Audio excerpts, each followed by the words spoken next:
pro tempore, Senator Panfilo Lacson. Magandang umaga po, Senator, and welcome po muli sa Super Radio DCWB. Good morning, sir. Magandang umaga. Isa, Nimpa, magandang umaga sa atin lahat. Ayan, salamat po sa pagpapaunlak kahit po boses parang may ubot sipon si Senator.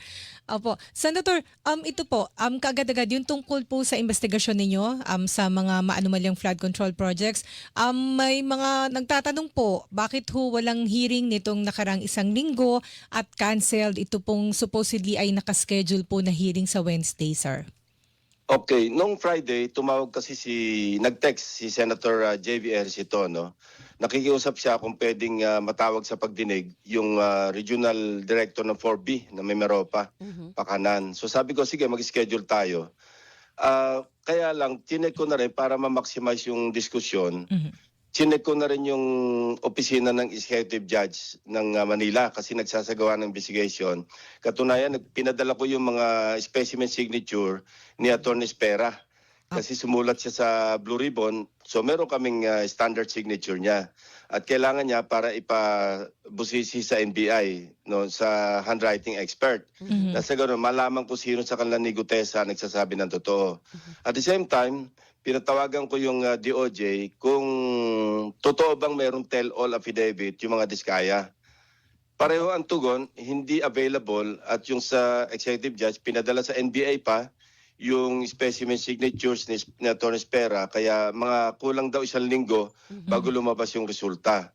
Ganun na ng DOJ, medyo parang vacillating yung mag-asawa at hindi raw talaga definite kung talaga magte-tell all o hindi. So having said that, tumawag pa si Senate President Soto, sabi niya, may mga kasama yata kami na wala na dito sa Metro Manila dahil nga nag-suspend yung session. At pangalawa, merong pakiusap ni si Senator Sherwin Gatchalian na kung pwedeng ma-prioritize yung budget deliberation, budget hearing sa komite. Dahil nga pagkatapos ng break namin, isa-submit na itatransmitan ng House yung tinatawag na House Gab.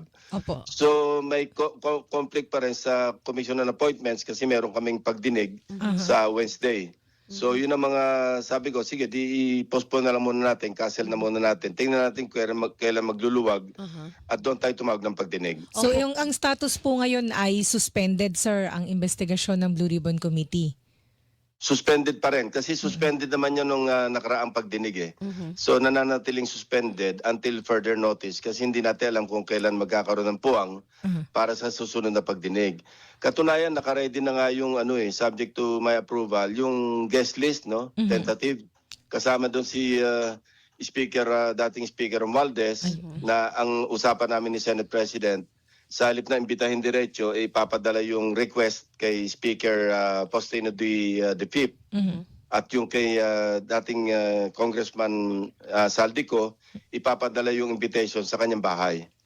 Kasi yung po yung nagiging insinuation, Senator Lacson, na ang palibhasa na banggit na si Romualdez at tigil yung investigasyon. Iyan ang mga binabanat ng mga ilang netizens, lalo yung mga bashers. Ganito lang yan. Alam nyo, lahat ng chairpersons, lahat ng komite sa Senado o sa Houseman, we serve at the pleasure of our peers. Kasi elected kami ng aming mga peers, particular na o primarily ng members na majority bloc. So may mga, sabihin na natin may mga disappointment na in-express yung aking mga kasamahan sa Senado. Narinig natin si Senator JV, Senator Sherwin, ganun din, nakapag-express ng kanilang sentimiento. Now, sabi ko, hindi naman ako nagsisilbi bilang chairperson ng Blue Ribbon Committee at the pleasure of the President of the Philippines, at the pleasure of netizens, at the pleasure of bashers, at not even at the pleasure of the public. I serve at the pleasure of my peers. At kung nagkukulang na ng pagtitiwala yung aking mga kasamahan, yung especially kung mas marami sa kanila, hindi na masaya sa aking pag-handle sa Blue Ribbon, maybe, naisip ko na rin ito, maybe stepping down is an option. Sir, kino-consider niyo po yan? Yes, dahil nga sa mga naririnig kong mga pahiwatig ng aking mga kasamahan, isa sa mga konsiderasyon ko mag-move na lang o magsabit ng aking resignation bilang chairperson at humanap sila ng ibang pwede maging chairman ng Blue Ribbon Committee. Pero kung kayo... Pinag-isipan ko na yan nung dati nga because nga dito sa mga bagong mga developments na naririnig ko yung mga statements ng aking mga peers, aking mga colleagues, particular na sa majority bloc. Pero Sige, Isa. Kung kayo po ang tatanungin, sa palagay nyo ba hindi nyo na-handle ng mabuti yung trabaho as Senate Blue Ribbon Committee Chairperson? Kasi nito mga nakalipas na pagdinig, aminin po natin, ang dami namang na-reveal, di ba? Ang daming lumabas. Tsaka mas gumanda yung takbo. May mga Correct, observation oo. na mas gumanda po yung takbo ng Ako investigation. personally, medyo nagulat ako na may ganun pala. Kung ako tatanungin, siyempre sasabihin ko, maayos ang aking pag-handle. Dangan nga lang, lagi may gumugulo. Hindi pa nga nagsisimula yung pagdinig, pagkatapos ng court order, meron na agad ng gugulo. So doon nagkakaroon ng perception na hindi maganda yung pag-handle. Pero I think, and I honestly think na maayos yung aking pag-handle. Pero sabi ko nga, nagsisilbi naman ako bilang chairman at the pleasure of my peers.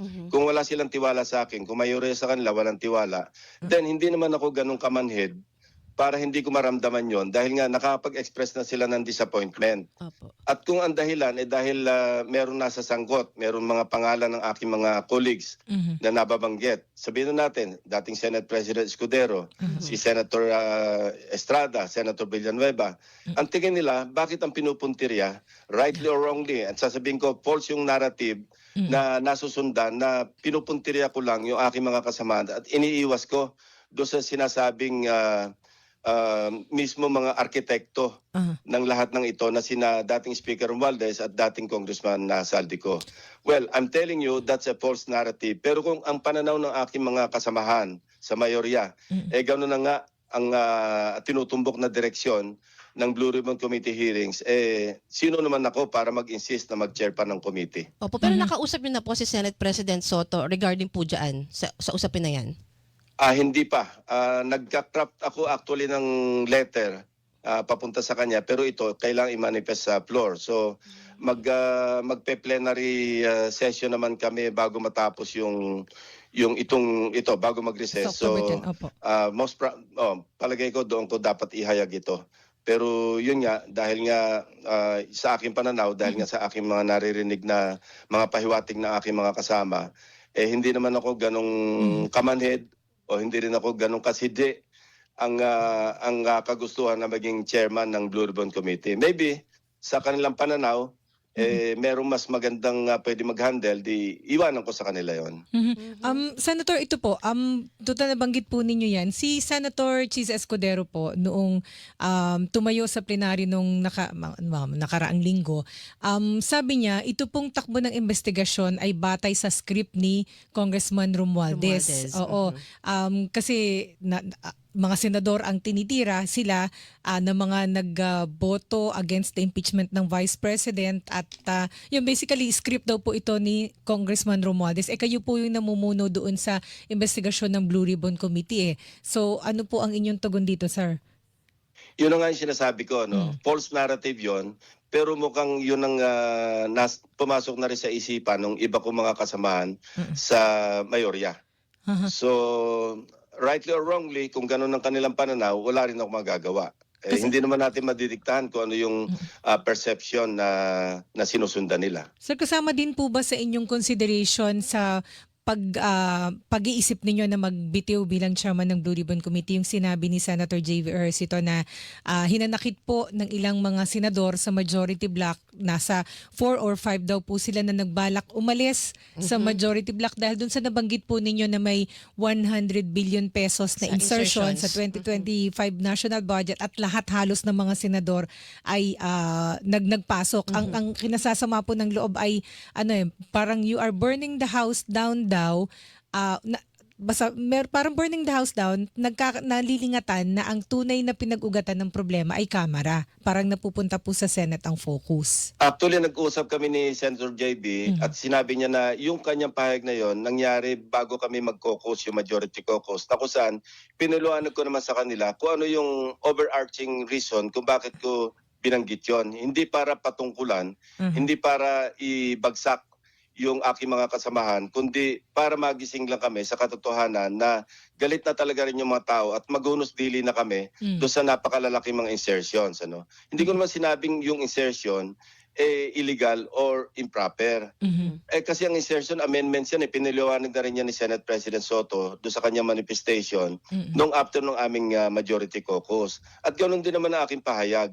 Walang masama sa amendments. Kung nagkaroon tayo ng amendments, hindi naman masama yun. Ang masama, kung sa amendments mo ba, naglagay ka ng proyekto, mga infrastructure project, flood control man o hindi, pagkatapos nakialam ka sa implementasyon at Favoring kumuha ka ng your- komisyon. Yun ang illegal. Yun ang talagang hindi karapat-dapat.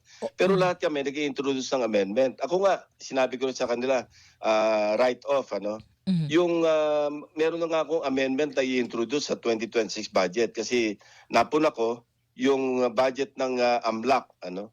Napakaliit, binawasan pa Aha. ng alahati. So sabi ko, ito, amendment ko na ito, pinagpapauna ko na i-restore ko yung kanilang hinihiling sa National Expenditure Program na kinaltas sa NEP. So lahat kami merong amendments Wala namang masama mag-amend. Wala namang masama mag-insert. Wala masama na mag-realign. Hindi yun parang indictment na lahat kayo masama dahil kayo may insertion. No. In-explain ko kanila yon. So sabi sa akin ni Senator JB, yung nasabing pahayag, bago mag-caucus, pero sabi ko nga, naipaliwanag ko na yan during the caucus. Ah, Now, kung meron pa rin masasamahan loob, wala na rin yung magagawa kasi ako tinitingnan ko lang naman, noon nga meron pa nagpuna, no? Hindi ko na lang sasabihin kung sino, na bakit naman ganon? Lahat kami masama, ikaw lang pogi. Ang sagot ko sa kanya, I take offense because hindi ko naman kailangan mag-stockpile ng political capital kasi last term ko ito. Wala akong any further political ambition or any political plan after my term ends in 2031 or even before that, wala akong ibang political plan. Mhm. Baka din po kasi So, sana wag ako paghinalaan na nagpapapogi at the expense of my colleagues. Mali po yun. Senator, maari ho ba na kaya sila nagdamdam nung sinabi ninyo na halos lahat ay merong insertion, maring nag-worry na ilabas ninyo yung pangalan. Siyempre po, mangangamba yung pag sinabi kasi nag-insert na. Iba yung Iba na yun na isip ng tao Negative na agad ang dating Siyempre mag-aalala lalo po yung tatakbo sa 2028. Uulitin ko, walang masama sa insertion. Walang masama sa amendment. Lahat kami nag-amend. Ako mismo nag-amend. Ang masama, kung nag-amend ka, nag-insert ka, pagkatapos sa implementasyon, nakialam ka, humingi ka ng komisyon, tumanggap ka ng komisyon, yun ang masama. Pero yung the mere fact na nag-amend ka, nag-insert ka, wala pong masama doon. Yung po ay constitutional mandate ng bawat senador, ng bawat congressman. Wala pong masama doon. So, I was only stating a fact na umabot ng mahigit-higit 100 billion ang total. Ano masama po doon kung sa tingin ng mga senador ng 19 congressman o 28 congressman o 18 congressman, kailangan i-amend yung National Expenditure Program o yung House Gov, kailangan baguhin sa pamamagitan ng mga amendments. Wala pong masama doon. Yun ang na-explain ko sa kanila. Ang masama lang, yung bang, di ba mismong ang Pangulo nagsabi, doon ako nanggagaling Bago siya nag-veto, bago sila nag-FLR, sinabi niya hindi niya na makilala yung NEP.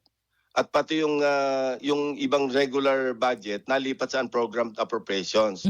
At pati yung foreign assisted project, napakialaman, nabawasan. So doon ako, alam niyo naman ang passion ko pagdating sa budget, sa national budget. Gusto ko pangalagaan yung ating national budget. So yun lang naman ang aking punto. Kung mag-aamen tayo at mapupunta sa lalo sa mga local infrastructure projects at ma-discarrel yung mga high priority projects, ang tatamaan dyan yung ekonomiya. Kasi itong mga high priority projects pinag-aralan na matagal at ito'y national direction ng tinatawag na medium development plan. Kung pati yun nasaktan, natanggal at nalipat sa mga pet projects ng kung sino, yun ang parang sa akin lang, hindi naman sana ganong kalaki. No? Dati naman kami nag-a-amend pero hindi umabot ng sa Senate pa lamang. Lalo sa House, mas malaki. Opo. So sir, siguro ano din, masama din kasi dun sa amendment o insertion, pag halimbawa ay yung in-insert na punta doon sa favored na kontratista bukod dun sa nakialam doon sa dun sa implementation. Pero sir, binalak nyo po ba na ilabas yung pangalan ng almost all senators na nag-insert? Kasi malamang po yun ang pinangamba, tama ho ba? Kasi ano yun, kakabit yun sa pangalan nila lalo mag-eleksyon. Hindi naman yun ang tumbok ko eh. Ang tumbok Apo. ko nga, yung overarching reason, yung Yung dahilan. insertion mismo. Na Opo. yung insertion mismo, Opo, hindi ko naman na hangad na ilagay sila on the spot. Ito piniliwanag ko sa la. I never intended to put anybody on the spot. Yung sa akin, yung kabuuan, yung magbago tayo ng polisiya pagdating sa legislation, lalo sa deliberation national budget, medyo bigyan naman natin ng konting galang yung pinag-aralang National Expenditure Program na kung saan nanggaling ito sa mga local development plans at ito'y na-endorso ng Regional Development Councils. Ang nangyayari kasi pagdating sa Kongreso, sa Senado, ine-exercise yung sinasabing power of the purse, which, again, sasabihin ko, wala ring masama kasi nga nasa mandate namin, yung constitutional mandate yun, na reviewin ng Kongreso, both houses, ang National Expenditure Program o yung President's Budget. Opo. Pero pagka ito'y naabuso na at napunta na doon sa hindi na pag-aralan, hindi na endorso ng Regional Development Councils, ang tatamaan dito yung ekonomiya ng Pilipinas. Aha. Ayun. Sir, ito po, mabalik lang po namin doon po sa investigasyon. So sir, basta tuloy pa rin po yung investigasyon. Nandyan pa rin po yung planong imbitahin sina Congressman Romualdez at Congressman Zaldico. It's a matter of yung petsa lang po, yung setting po ng petsa, sir. Mulat sa pool, sinabi ko naman yun eh, kung saan kami dadala ng ebidensya. Kasi noon, pinipilit nila imbitahin agad si Speaker Romualdez. Anong basihan? Opo. Katunayan, nung bago pa lumabas si Sergeant Gutesa, gusto na nila imbitahin eh. Anong basis? Nung lumabas si Gutesa, okay, maski merong doubt, pero binibigyan ko pa rin ng halaga na yung kanyang, sabihin na natin may question, yung pag-notarize ng kanyang affidavit.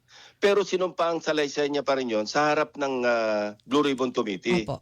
So valid yun, may probative value yun, unless refuted by other witnesses or hindi niya makorroborate ng ibang ebidensya. Sa ngayon, nananatiling aligasyon yon. Pero sa akin, sufficient basis yon para imbitahin na rin si Speaker Romualdez dahil nga nabanggit na yung kanyang pangalan formally sa pagdinig. Pero kung haka-haka, imbitahin at imbisigahan, ikulong, anong basihan? Wala namang basihan eh. Sa ngayon, sinasabi ko nga, kahit mere allegation pa lamang yon na hindi naman corroborated at nagkaroon pa ng usapin tungkol sa possible violation ng paganotaryo, iimbitahin pa rin natin. Pero bigyan natin ng halaga yung tradisyon ng interparliamentary courtesy. Kaya nga, yung invitation sa kanya, hindi ko idediretso sa kanya. Opo. Kasi sinasabi ko paulit-ulit, yung interparliamentary courtesy, hindi ito accorded sa individual members ng the other house. Ito'y accorded sa House of Representatives. Kaya idadaan ko, nag-usap na rin kami ni Senate President dito, i-course ko yung invitation through the House Leader, Opo, kay Speaker D. So pagka po halimbawa yung interparliamentary courtesy, sir, iiral din po ba pag halimbawa humarap po si Congressman Romualdez, si Congressman Zaldico malabo kasi nasa abroad. Nasa ibang bansa pa. Kung halimbawa pong humarap si Congressman Romualdez, yung interparliamentary courtesy ay mag-extend po sa hanggang saan ito aabot? Yun ho ba po pwede ho ba siya o hindi siya pwedeng i-grill ng mga senador? Pwede ho ba siya i-confront halimbawa ni Senator Escudero? O pwede, kasi nakaupo siya doon, sumang-ayon siyang mag-appear doon sa hearing. Nasa individual decision, discretion na magtatanong senador kung babasusin ba nila, kung igagalang ba nila ang pagiging member ng House ni Speaker Romualdez. Nasa sa kanila yon. Personal decision namin yon, personal discretion at personal judgment namin yon. Opo. Senator Lacson, naging option din niyo po ba na ipaubaya na lamang po sa Independent Commission for Infrastructure yung investigasyon? Kasi yung Kamara po, ganun na yung ginagawa nila ngayon. Nagbibigay na lamang po sila ng mga documents, ng mga ebidensya at iba pang mga Wala ng hearing. transcript o wala ng Okay. hearing. Oo. Kayo ho ba, ganun ho ba yung kumbaga direksyon nyo rin na ipaubaya na lang sa ICI? May mga panawagan. Si Senator Sherwin Gatchalian, yun yung kanyang rekomendasyon kay Senate President Soto na ihinto na namin at ibigay na lahat yung record sa ICI. Mm-mm. No? Iyon, that's also one option. Pero sa tingin ko, lalo nang mapapasama yung perception sa Blue Ribbon Committee. Mm-mm. At saka Kung sa ngayong inyo, sir. Tsaka sa napasok inyo. na, Mm-mm. nabanggit na yung pangalan ni dating Speaker Romualdez at meron nang lumalabas na malinaw na ebidensya kasi corroborated na mga records yung kay ex-Congressman Saldico, Uh-huh. lalo pangit namang ite-terminate. Eh di lalo nang nabuo yung suspicion, na-reinforce pa yung suspicion na talagang pinoprotektahan namin yung dalawa. Yun na nga yun na nga yung pinapalabas nila, which is false. Sinasabi ko, hindi totoo. Lagi kong inuulit-ulit kung saan kami dadala ng ebidensya. Bakit? Opo. Makokontrol ko ba yung nagbanggit ng pangalan ni dating Senate President Escudero? Makokontrol ko ba yung nagbanggit ng pangalan ng dalawa ko pang o tatlo kong dating kasamahan at kasamahan sa ngayon? Hindi ko kayang makontrol yun eh. Pero Sabi ko tsaka nga, lalo kung saan kami dadala ng ebidensya, dito kami pupunta. Opo, tsaka sabi nyo nga ho, lalong marireinforce yung ganong perception na pagtatakpan. Kasi po, lalo na, pag tinigil ninyo, mapupunta sa ICI, ang ICI closed door. Oo, Hindi natin siya open malala- sa oo, public, hindi hindi open sa napapanood public. ng mga Oo. tao. Oh, nagkagulo-gulo na nga kasi dahil ang dami ng issues, ang daming nanggugulo. Mm-mm. So, napakaganda na nga ng takbo, lalo nung unang pagdinig. Kaya lang, yung pangalawa, may nanggulo na kagad eh. Kino-question yung opinion ko. Uh-huh. Pati yung sinasabing prejudicial question, hindi ko nalang sinagot yun. Alam mo yung prejudicial question, hindi applicable sa legislative inquiry tulad ng sa Blue Ribbon. Ginagamit yun sa civil case at saka sa criminal case. Para hindi ma-prejudice yung criminal case, inire-resolve muna yung civil case. Ayoko na lang siyang patulan doon kasi hahaba yung usapan. Legal yun eh. Ang gusto ko, makapagpahayag na kagad si dating District Engineer Alcantara at sa tingin ko, ginugulo. Opo. Pero Kaya kung, sinabi ko na lang, sige, proceed na lang. Huwag nang maraming usapan. Pero gusto ko na siyang sagutin doon.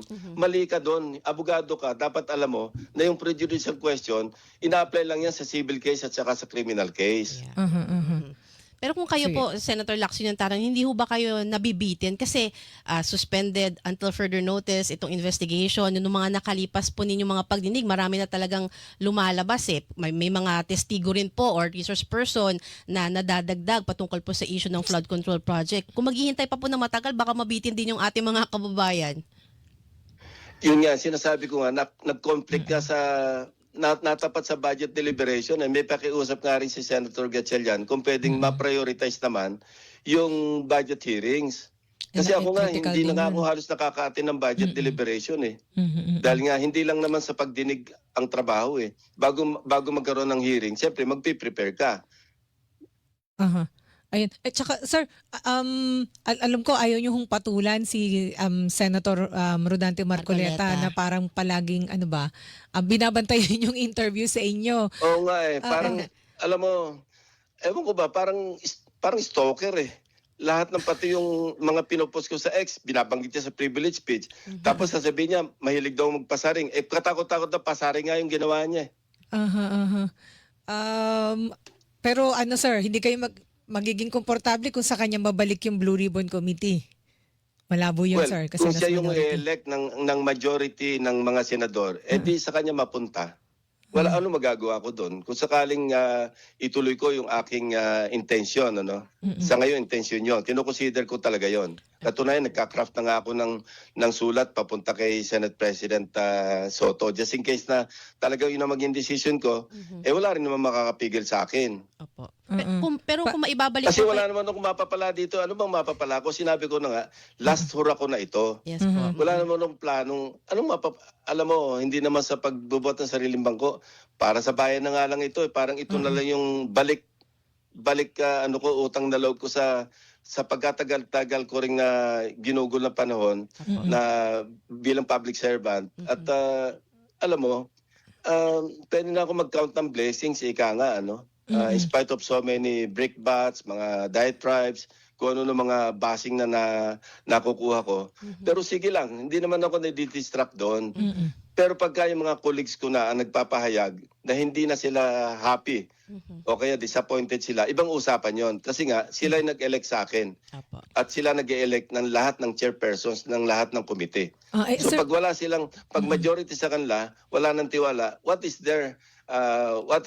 left for me to decide on or to do except magbitin na lang sa bilang chairman. May mga nagtetext. Ganun lang yun. Sabi ko nga, hindi naman nagseserve at the pleasure of anybody except my peers. Pero kung Kasi maibabalik para po kay... lang i-explain natin Sige, sa mga go. kababayan natin na yung election kasi ng chairman ng mga komite, although acclamation na lang ang nangyayari kasi pinag-uusapan yan sa majority, ini-elect pa. Election yun sir, di ba? So, kung sino ang gusto ng majority. Correct. Opo, parang, Pero yun nga po, kung halimbawa maibalik po Nagte-text kay kasi Senator, nabuburyong na daw si kung Sir. maibalik po kay Senator Marcoleta yung posisyon sa Senate Blue Ribbon Committee at ito po ipatuloy na iimbestigahan yung issue sa flood control projects, makakaasa po ba ng patas na investigasyon? So be it. Kung siya yung pinagkakatiwalaan o kung sino man yung pinagkakatiwalaan ng majority of my peers, then so be it. Pero unlikely yun kung sa minority block kasi si Senator Marcoleta. Pero sabi na ni Senator Lacson, so be it. Pero sir, kumusta po naman ang leadership ni Senate President Tito Soto, sir? Although sabi nyo kanina, before pa pala nung caucus ninyo, yung sinabi po ni Senator JV na merong 4 or 5 na gustong kumalas sa majority block dahil dun sa disappointment, dun sa nabanggit po ninyo na insertions ng halos lahat ng mga senators. Stable po ba o naapektuhan ho yung leadership ni Senate President Soto, sir? Hindi ko alam kasi nasa isipan yun ng aking mga kasamahan Pero kung ako tatanungin, kasi na-experience ko na yung pagiging Senate President niya for the longest time noong nakarang kongreso. Maayos siyang magpalakad, maayos ang kanyang leadership. Laging consensus. Hindi siya nagdidikta, hindi siya nagdi-decide mag-isa. So kung ako yung tatanungin, patuloy yung suporta ko sa kanya. Ngayon, sa pananaw ng aking mga kasamahan, nagkukulang din siya sa leadership. Laging ganyan naman sa Senate. Kung sino yung merong majority, kung sino yung merong 13, at least 13, pwedeng tanggalin yung nakaupo at palitan ng kung sino man yung merong 13. Sir, isang tanong na lang po ako. Meron nung kasing nag-uudyok daw po sa militar na magkudita. Lalo na nung September 21. Sabi po September ng 21. AFP, merong nag-udyok, mga retired military officers, pero wala namang naudyukan, wala namang bumigay o napahinuhod. Sa inyo, sir, may pangangailangan bang ganito? O anong tingin ninyo dito? May naririnig din ho ba kayong ganong ugong? Well, tama, yung mga retired, medyo may mga vocal din dyan Siyempre, sa haba ng pinagserbisyo nila sa bayan, ang gusto nila, pag nakakita sila ng mga anomalyang ganito kalalaki, siyempre, hindi mo nun mapipigil na hindi sila mag-express ng kanilang sentimiento. Pero sa akin, anong magandang idudulot kung halimbawa magkudeta? Ano magandang idudulot kung sakaling magkaroon ng kaguluhan sa bansa natin na hindi na maging uncontrollable? Sino ba magsasuffer? Di ba tayo rin lahat? Tsaka sir, pag kudita, not necessarily si Vice President ang iuupo nila, military ang mamumuno. Kaya nga, hindi makakaganda actually. Kasi malapit